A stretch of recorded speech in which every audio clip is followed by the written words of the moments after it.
Ok, rồi sẽគ្នាបាទការដែលខ្ញុំធ្វើការមកលេង Minecraft អូ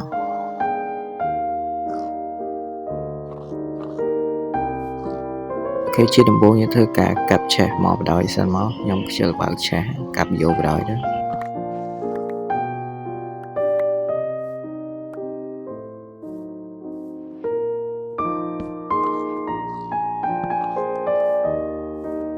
អូខេ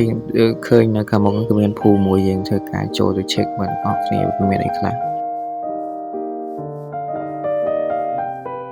បងយើងកាប់ជាមសិនមកយើងរើទៅការចំណាយអាហារដែរព្រោះអី game ហ្នឹងគឺខ្ញុំបានដាក់ mode zombie មានកាន់កាភ្លើងមានអីអូខេចឹងធ្វើការដើរកាប់សិនមើលអ្នកភូមិមើលអីសិនណា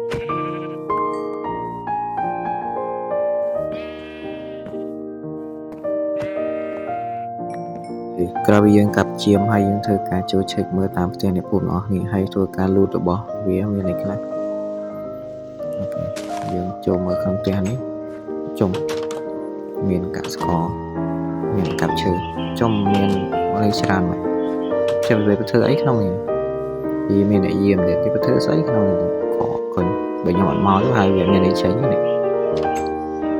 ចេញទៅមើលកន្លែងផ្សេងអស់គ្នា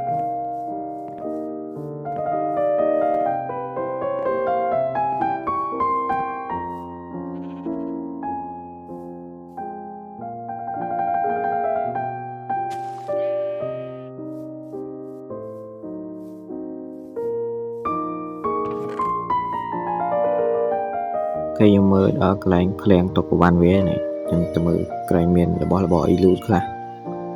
គេជាដំបូងយើងធ្វើ crafting table សិនមកខ្ញុំចង់ធ្វើជាដើរឡើងទៅលើបដ ாய் យើងក្រាស់វាមួយសិន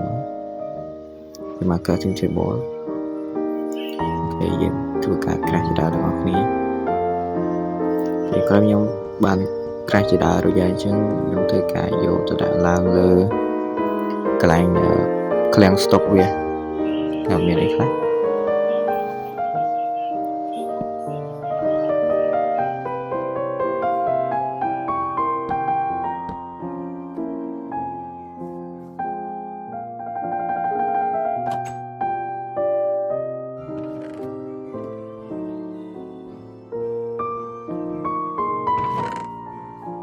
មាន emerald ទៀតហើយ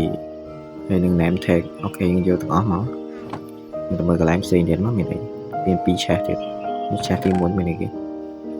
អូសេតាវូដស្រាប់លក់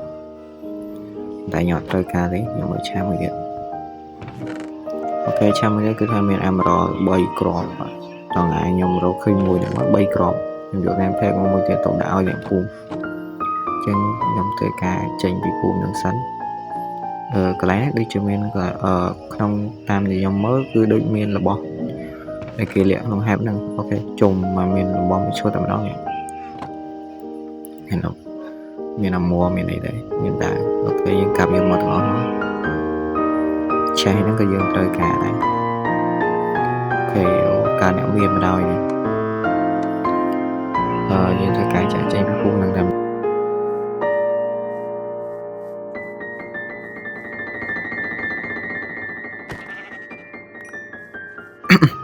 អូខេមុននឹងយើងចាក់ចេញពីភូមិហ្នឹងយើងធ្វើការ save ទីតាំង teleport មួយបណ្ដោយទៅអូខេខ្ញុំបានដាក់ឈ្មោះកន្លែងទៅនឹង villager មួយបណ្ដោយស្រួលខ្ញុំមកដល់វ៉ាន់ដូអីវិញអញ្ចឹងអូខេយើងសិតកន្លែងទីតាំងហ្នឹងមួយទៅក៏យើងដាក់រួចហើយយើងធ្វើការបិទវាមកលឺសលេង zombie ចង់បាត់zombie ចេញមកទាំងថ្ងៃតែម្ដងគួរខ្លាចចេញមកគេខ្ញុំបានធ្វើឃើញកន្លែងទីស្នាក់ការរបស់ខ្មោច zombie វានៅក្នុងហ្នឹងវាកាន់កាភ្លើងកាន់អីអូខេធ្វើការកាប់ចូលតែម្ដងម៉ែបាញ់ទៅឈឺឡើងកាច់យកអូយឈឺចុំម៉ែក្របភ្លើងសាមកកិច្ចសិនការបាញ់ងាប់ជួយមកហើយ